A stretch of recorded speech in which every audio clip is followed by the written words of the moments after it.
রিজিক, টাকা পয়সা, উন্নয়ন সবকিছু আল্লাহ পাকে দিবে ইনশাআল্লাহ। আল্লাহ দিবেন না? ইসলামপন্থীদের হাতেই সবচেয়ে বেশি রিজিক থাকবে ইনশাআল্লাহ। ইসলামপন্থীদের হাতেই সবচেয়ে বেশি সচ্ছলতা থাকবে ইনশাআল্লাহ। আর আগামীতে যে দিন আসতে যাচ্ছে, যে অর্থনৈতিক সংকটময় বিশ্ব আসতে যাচ্ছে, এই সময় যে কোরআন সুন্নাহর আলোকে ইকোনমিক্স ঢেলে সাজাবে, সেই পার পাবে, অন্য কেউ পার পাবে না। বিশ্বাস করছেন না? দেখে নিয়ে যাকাত যদি এখনো চালু না হয়, তাহলে গরিব মানুষের পেটে এবার লাথি মারা হবে সামনে। দেখে নিয়ে যাকাত চালু করতে হবে। খালি কোটি কোটি টাকা প্রতি মাসে মাসে কামাই করব, যাকাত দিব না, এটা বাদ দিয়ে দেন। যাকাত যে দিবে না সেও বিপদে পড়বে, যাকাত যাকে দেয়া হবে না তারও অর্থনৈতিক মন্দা শুরু হয়ে যাবে।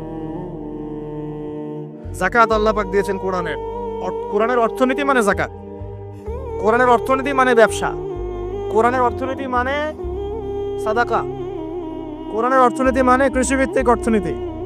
এই পুরো বিষয়গুলোর মধ্যে সারা বিশ্বের অর্থনীতি পড়ে যায়। কিন্তু এখন আমরা এগুলো সব না হলেও অনেকগুলো অংশই সরিয়ে দিয়ে সুদ চালু করে এটা দিয়ে খাচ্ছি আর কি। সুদের পরিণাম ধ্বংস হবেই হবে, আজ হোক আর কাল হোক, সুদ ধ্বংস হবেই হবে। সারা দুনিয়া এখন দেখছে যে সুদ কিভাবে ধ্বংস হয়। সারা দুনিয়া এখন দেখছে সুদ কিভাবে ধ্বংস হবে। মনে রাখবেন, এর ফলে শুধু এক শ্রেণীর মানুষই লাভবান হবে। কোন শ্রেণী? যারা বুর্জোয়া শ্রেণী, যারা পুঁজিবাদী শ্রেণী, যারা ধনিক শ্রেণী, যাদের হাতে সম্পত্তি কুণ্ঠিগত থাকবে, এরা হয়তো পার পেয়ে যাবে এই দুনিয়াতে। কিন্তু মধ্যবিত্ত শ্রেণী আর নিম্ন মধ্যবিত্ত শ্রেণীর জীবনে এমন দুর্ভোগ নেমে আসবে সামনে, দেখে নিন কি হয়। সুদের পরিণতি হচ্ছে ধ্বংস। সুদের পরিণতি মানেই ধ্বংস। সুদ যখন চালু হবে তখন আল্লাহ পাক কোরআনে বলছেন, ও যে ব্যক্তি সুদ খেলো সে যেন আমার এবং আমার নবীর সাথে যুদ্ধ করলো। এটা বলি তাহলে বুঝবেন। সূরা বাকারায় 279-80 এই আয়াতগুলোর দিকে আছে, 79-81। আল্লাহ পাক বলছেন, ইয়া আইয়ুহাল্লাযীনা আমানু, হে মুমিনগণ, ইত্তাকুল্লাহ, তোমরা আল্লাহকে ভয় করো। আল্লাহর কথা সহজ না? তোমরা আল্লাহকে ভয় করো। ওয়াযারু মা বাকিয়া মিনার রিবা, সুদ ছেড়ে দাও। সুদের অবশিষ্ট অংশ ছেড়ে দাও মানে সুদ ছেড়ে দাও। ওয়া ইল্লাম তাফআলু, যদি তোমরা সুদ না ছাড়ো, ফাআযানু বিহারবিন মিনাল্লাহি ওয়া রাসূলিহি, তাহলে আল্লাহ এবং তার রাসূলের সাথে যুদ্ধের ঘোষণা শুনে নাও। কার কথা এটা? আমি বানিয়ে বললাম?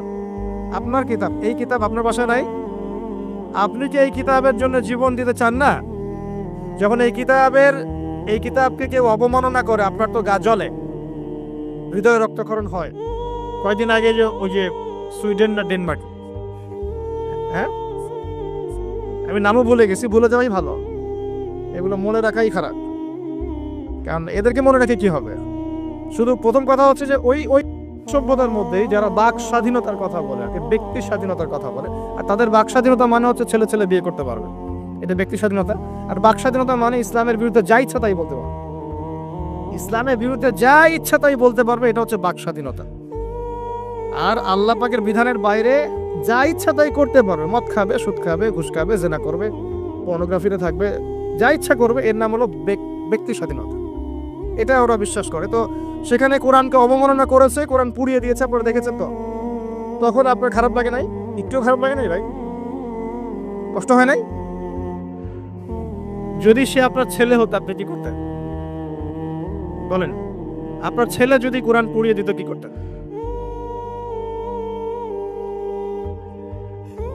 এখন আমাকে বলেন, ওই কোরআনেই আছে সুদ খাওয়া মানে আল্লাহ এবং তার রাসূলের সাথে যুদ্ধ করা। আমি আর আপনি যে মানছি না, এখন আমাদের কি বলেন? সে তো অমুসলিম, কোরআনে কি আছে জানেই না বেচারা। কোরআনের প্রতি অনেক ক্ষোভ, কারণ কোরআন ওদের সমস্ত জাহিলিয়াত অন্যায়ের বিরুদ্ধে কথা বলে। এই জন্য কোরআনকে পুরাই দিতে চায় এবং নবীকেও গালিগালাজ করে, তাই না? ইসলামের বিরুদ্ধে দাঁড়া যায়, ইসলামের বিরুদ্ধে ওরা চেষ্টা চালায়, কারণ ওরা জানে না ইসলাম কি, ওরা বোঝে না কোরআন কি, ওরা বোঝে না মুহাম্মদ সাল্লাল্লাহু আলাইহি ওয়াসাল্লাম কে, তিনি কেমন আদর্শ, কেমন মানুষ, তিনি যে পুরো বিশ্বের জন্য রহমত, ওরা তো জানেই না, বোঝেই না। আমরা জানি না। এখন আমরা যে জানি, কিন্তু আমরা যে কোরআন পড়তে জানি না। আমরা তো জানি, কিন্তু আমরা তারপরেও যে কোরআন তেলাওয়াত করতে পারি না, জানার পরেও যে কোরআনের অর্থ কোনোদিন পড়ে দেখলাম না। আরে গত বছর তো অর্থ পড়তে বলেছিলাম যে অর্থগুলো একটু পড়ে দেখেন, বাপরে বাপ, যে ধোয়াটা ধুইলো আমাকে। আমি একদম পরিষ্কার হয়ে গেছি, এমন ধোয়া ধুয়ে দিচ্ছে। কোরআনের অর্থ পড়ার দরকার নয়। আমি কি বলেছিলাম যে কোরআন তেলাওয়াত করলে কোনো নেকি হবে না? কোরআন তেলাওয়াত করলে কোনো নেকি হবে না, এই কথা বলেছিলাম না? বলেছিলাম যে কোরআন তেলাওয়াত শুধু তেলাওয়াত করে গেলে আপনি ভিতরের হকটা আদায় করতে পারবেন না। কোনটা বলেছে? কোরআনে আপনি সূরা ফাতিহা পড়লেন, কিন্তু সূরা ফাতিহার অর্থ আপনি বুঝলেন না। আপনি কি সূরা ফাতিহার মধ্যে আল্লাহ যা বলেছেন তাকে বুঝতে পারলেন? এই যে আয়াত একটা তেলাওয়াত করলাম, আপনি পড়তে পারলেন ইয়া আইয়ুহাল্লাযীনা আমানু তাকুল্লাহা ওয়া যারু মা বাকিয়া মিনার রিবা ইন কুনতুম মুমিনিন ওয়া ইন লাম তাফআলু ফাআযানু বিহারবিন মিনাল্লাহি ওয়া রাসূলিহি। আপনি কি কিছু বুঝলেন? তেলাওয়াত করলেন, প্রত্যেক হরফে 10 নেকি হলো, আপনার আমলনামায় প্রত্যেক হরফে 10 নেকি হলো, ঠিক আছে, বুঝলাম, মানলাম। কিন্তু এই আয়াত যে আপনি বুঝতে পারলেন না। কিন্তু এখন আমি যদি বলে দেই আয়াতের অর্থটা এমন, হে মুমিনগণ আল্লাহকে ভয় করো, সুদ ছেড়ে দাও, যদি না ছাড়ো আল্লাহ এবং তার রাসূলের সাথে যুদ্ধের ঘোষণা শুনে রাখো, এবার কি কিছু বুঝতে পারলেন? বুঝতে পারেন নাই? তাহলে অর্থের দরকার নাই ভাই। আর কত সহজ করে বলবো বলেন তো ভাই, আর কত সহজ করে বুঝবো? আমি যে এখন মুসলিম পরিবারে জন্ম নিয়েও যে আমি কোরআন তেলাওয়াত করতে পারছি না, অর্থটা পড়ে দেখছি না, নবীর হাদিসগুলো পড়ছি না, কোরআন রেগুলার একটু তেলাওয়াত পড়ি না, কোরআনের একটু দাওয়াত মানুষকে দেই না, কোরআনের কাজে সাহায্য করছি না, এগুলো কি আমার অপরাধ হচ্ছে না? কে বড় অপরাধী তাহলে, তারা না আমরা? বলেন এবার। এই ওয়াদাটা করতে পারি? প্রথম ওয়াদা করেছেন দরুদ পড়বেন সকালে সন্ধ্যায় 10 বার করে, মনে আছে তো নাকি ভুলে গেছেন? আমাদের মেমোরি তো এখন মাছের মতো, অ্যাকুরিয়ামের মাছ আছে না, মাছের মেমোরি ওখানে ঘোরে কেন সারাদিন জানেন? কারণ ওর memory short time memory loss, মানে ওর মেমোরি এত নিচু স্কেলের, ও মনে করে যে এটা হচ্ছে অনেক বড় সমুদ্র, কোথায় গেল ভুলে গেল, এই যেখান থেকে এই পর্যন্ত গিয়েছে ও ভুলে গেছে কোথায় কোথায় আসছে, মেমোরি লস। আমাদের কেন জানি আমাদের জাতিটা এরকম হয়ে গেছে, আল্লাহ মাফ করো। একটা ইস্যু আসে, ওইটা নিয়ে একদম মাতামাতি লাগালাম, চলে গেলে ওটা ভুলে যাবে, নতুন ইস্যু, এমনটা হয় না? আচ্ছা, তো আপনারা ওই রকম হয়েন না অন্তত পক্ষে, আল্লাহ পাক তৌফিক দান করুন।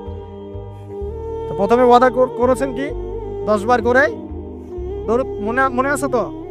আচ্ছা, এবার দ্বিতীয় ওয়াদা করেন যে কোরআন যারা তেলাওয়াত করতে জানেন না, আমি অর্থের কথা বলছি না এখন, জাস্ট তেলাওয়াতের কথা বলছি, যারা কোরআন তেলাওয়াত করতে জানেন না, এই যে রমজান মাস সামনে আসছে, এই পুরো রমজান সময় দিলাম বিশুদ্ধ করে কোরআন তেলাওয়াত শিখতে হবে। রাজি আছেন ইনশাআল্লাহ? রাজি আছেন ইনশাআল্লাহ? ওয়াদা করছেন তো? নিয়ত এত দুর্বল কেন? নিয়ত এত দুর্বল কেন? কোরআন তেলাওয়াত শিখতে কি কষ্ট হবে খুব? এটা তেলাওয়াত শেখাটা কি অযোধ্যা হবে? কাজে দিবে? কোরআন যে তেলাওয়াত করতে জানে না, কোরআন কি তার পক্ষে সাক্ষী দিবে না বিপক্ষে সাক্ষী দিবে? আর কোরআন যার বিপক্ষে সাক্ষী দিবে সে কি জান্নাতে যাবে? কি মনে হয়, জান্নাতে যাবে? আচ্ছা, তাহলে একটু ওয়াদা করতে পারি ইনশাআল্লাহ, আগামী রমজান শেষ হওয়ার আগেই কোরআন তেলাওয়াত শেষ হওয়া চাই ইনশাআল্লাহ। পারা যাবে ইনশাআল্লাহ? যে ফজিলত বলি, প্রত্যেক হরফে 10 নেকি পাবেন ইনশাআল্লাহ, প্রত্যেক হরফে 10 নেকি। কোরআনে কতগুলো হরফ আছে জানেন? এটা আয়াত, হরফ, হরফ মানে অক্ষর, আর আয়াতও 6666টা নাই, 6666টা আয়াত কোরআনে নাই। বাসায় কি গুনে দেখে, কোরআনে আয়াত আছে 6236টা, 6236টা, বাসায় কি গুনে দেখে। 2, কোরআনের শব্দ আছে 77,800টা, শব্দ বুঝি, ওয়ার্ডস 77,800টা, এটা হলো শব্দ সংখ্যা।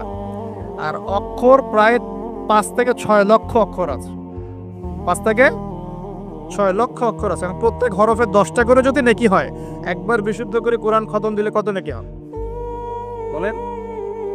কত হবে? কয়েক কোটি তো হবে নাকি ইনশাআল্লাহ? হবে তো নাকি? আল্লাহ পাক আমাদের সবাইকে বিশুদ্ধ করে কোরআন তেলাওয়াত করার তৌফিক এনায়েত করুন, বলি আমিন। আমিন। এখন যারা আমরা কোরআন তেলাওয়াত করতে জানি, হাফেজ আছি বা কোরআন পড়তে পারি মাশাআল্লাহ, তারা কি একটু ওয়াদা করতে পারি যে এই রমজান মাসে আলিফ লাম মিম থেকে শুরু করে মিনাল জিন্নাতি ওয়ান নাস পর্যন্ত 114টা সূরার অর্থ পড়ে দেখবো ইনশাআল্লাহ? কারা কারা কোরআন তেলাওয়াত করতে জানেন হাত তুলে দেখি একটু। মাশাআল্লাহ, শুকরিয়া, জাযাকুমুল্লাহ, অনেকেই জানেন মাশাআল্লাহ, হাত নামান। যারা জানি আমরা এবার ওয়াদা করলাম, নিয়াত করলাম ইনশাআল্লাহু তাআলা এই রমজান মাস শেষ হওয়ার আগেই, আমরা এখন থেকে শুরু করব, রমজান শেষ হওয়ার আগেই আল কোরআনের 114 সূরা মানে 30টা পারা, প্রতিদিন এক পারা করে, প্রতিদিন এক পারা করে 30টা রোজায় 30 পারার অর্থ পড়ে শেষ করব ইনশাআল্লাহু তাআলা। রাজি আছেন ইনশাআল্লাহ? দেখেন, কোরআনের অর্থ না পড়লে আপনি আল্লাহ আপনাকে যা বলতে চেয়েছেন সেটা আপনি বুঝতে পারবেন না। বুঝতে পারবেন? উদাহরণ দিই ছোট্ট করে, খেয়াল করেন। মনে করেন আপনি প্রবাসী, আপনার স্ত্রী থাকে দেশে, আপনার স্ত্রীর সাথে আপনার দেখা সাক্ষাৎ খুব কম হয়, দেখা সাক্ষাৎ হয় না বললে চলে। খুব আপনি কাজের কারণে ওখানে থাকছেন, মাঝে মাঝে আসছেন যাচ্ছেন। এখন স্ত্রী আপনাকে একটা মেসেজ পাঠিয়েছে ফোনে, স্ত্রী আপনাকে একটা 1 পৃষ্ঠার মেসেজ পাঠিয়েছে, আর মেসেজটা পাঠিয়েছে স্ত্রী ইংরেজি ভাষায়। কোন ভাষায় ভাই? আর আপনি বেচারা ইংরেজি বোঝেন না, আপনি ইংরেজি বোঝেন না, আপনি ইংরেজি রিডিংটাও করতে পারছেন না যে সে বলেছে আই লাভ ইউ, এতটুকু আপনি পড়তে পারছেন না, কারণ আপনি কোনোদিনও ইংরেজি পড়েন নাই। এটা যে আই, এটা যে এল, এটা ও, এটা ভি, এটা ই, এটা আপনি বুঝতে পারছেন না, কারণ আপনি ইংরেজি জানেনই না। মনে করেন এখন স্ত্রীর এই ভালোবাসাপূর্ণ মেসেজটা আপনি কি পড়তে পারবেন? আচ্ছা, তাহলে পড়তেও পারলেন না। এখন যদি পড়তে পারতেন, কমসে কম পড়তে পারতেন, তাহলে কি হতো? অর্থটা আপনি বোঝার চেষ্টা করতেন নাকি? অর্থটা বোঝার চেষ্টা করতেন। হ্যাঁ, স্ত্রী বলেছে আমি খুব ভালো নাই, আপনার কথা মনে পড়ছে, সন্তানরা আপনাকে মিস করে, এগুলো সে ইংরেজিতে লিখেছে, ইংরেজি ভাষায় লিখেছে। আর আপনি ইংরেজি ভাষা পারেন না, অর্থটা বোঝেন না। তার লেখাগুলো হয়তো আপনি টুকটাক একটু পড়তে পারছেন, হ্যাঁ, কিন্তু আপনি কি তার অর্থটা উঠাতে পারবেন? অর্থ যদি উঠাতে না পারেন, স্ত্রী যে এত প্রেম ভালোবাসা মহব্বতের সাথে একটা চিঠি লিখলো আপনাকে, আপনি কি সেই চিঠির হক আদায় করতে পারলেন? এবার আপনি বোঝেন, আল্লাহ রাব্বুল আলামিন আমাদেরকে এই দুনিয়াতে সফল হওয়ার জন্য আর পরকালে জান্নাত পাওয়ার জন্য এই কোরআনটা নাজিল করেছে। আল্লাহ পাক কার পক্ষ থেকে এই মেসেজটা পাঠিয়েছেন? তার নবীর মাধ্যমে, যে তোমরা যেন দুনিয়ায় সফল হতে পারো, দুনিয়া কিভাবে চলবে, কিভাবে খাবে, কিভাবে নামাজ পড়বে, কিভাবে সমাজকে ডিল করবে, কিভাবে পরিবার চালাবে, কিভাবে রাষ্ট্র চালাবে ইত্যাদি সব কিছু আল্লাহ পাক এই কিতাবের মধ্যে নাজিল করে নামিয়ে দিলেন রাসূল সাল্লাল্লাহু আলাইহি ওয়াসাল্লামের কাছে, তিনি আমাদের সবাইকে জানিয়ে দিলেন। আর বেচারা আমি যদি এই ভাষাও না বুঝি আর এটা পড়তেও না জানি, আমি কি আল্লাহ পাকের সেই মহব্বতের হক আদায় করতে পারবো? এটাই হলো আমাদের উম্মার এখন সবচেয়ে বড় সমস্যা। আমরা আল্লাহ পাকের কিতাবের হক আদায় করতে পারি না। কেমন করে পারবো? কিতাব তো পড়তেই পারি না। আর অনেকে মনে করে এই কিতাব আমার পড়ার দরকার নেই, আলেম ওলামারা পড়লেই হবে, তাই না? এমন মানসিকতা আছে না? আরে ভাই, আমার এত বুঝি না, আমি সাধারণ মুসলমান, হ্যাঁ, আমার এত সময় নাই, পরিবার আছে, ব্যবসা আছে, আমি খালি হাইয়া আলাস সালাহ বললে মসজিদে যাব, ব্যাস বাসায় চলে আসবো। এরকম মুসলমান দিয়ে আল্লাহর জমিনে আল্লাহর দিন প্রতিষ্ঠা হবে না। এরকম মুসলমান দিয়ে আল্লাহর জমিন, আল্লাহর দিন প্রতিষ্ঠা হয় না। আল্লাহ পাকের জমিনে আল্লাহর দিন প্রতিষ্ঠা হয় কাদের দ্বারা? যারা জ্ঞান অর্জন করে, জ্ঞান অনুযায়ী আমল করে, শরীয়তের গভীর জ্ঞান অর্জন করে, ওই জ্ঞানটাকে মানুষের মধ্যে ছড়ায় দেয়, দিনের দাওয়াতে কাজ করে, হালাল খায়, পরিবারের মধ্যে দিন প্রতিষ্ঠা করে, নামাজ কায়েম করে ইত্যাদি, মানুষকে ঐক্যবদ্ধ করার চেষ্টা করে, ইসলামকে একটু একটু করে এগিয়ে নেয়। যাদের এসব নিয়ে কোনো ফিকিরই নাই, তাদের দ্বারা কি দিন প্রতিষ্ঠা লাভ করবে? তো প্রিয় ভাইয়েরা, আমার রিকোয়েস্ট, যারা কোরআন তেলাওয়াত করতে জানি মাশাআল্লাহ বা হাফেজ আছি এখানে উপস্থিত, রমজান মাস শেষ হওয়ার আগেই 114 সূরার অর্থ পড়ে শেষ করে দেবো ইনশাআল্লাহ। রাজি আছি ইনশাআল্লাহ? আল্লাহ পাক আমাকে সবার আগে আমাকে তৌফিক দান করুন, এরপর আপনাদের সবাইকে তৌফিক দান করুন।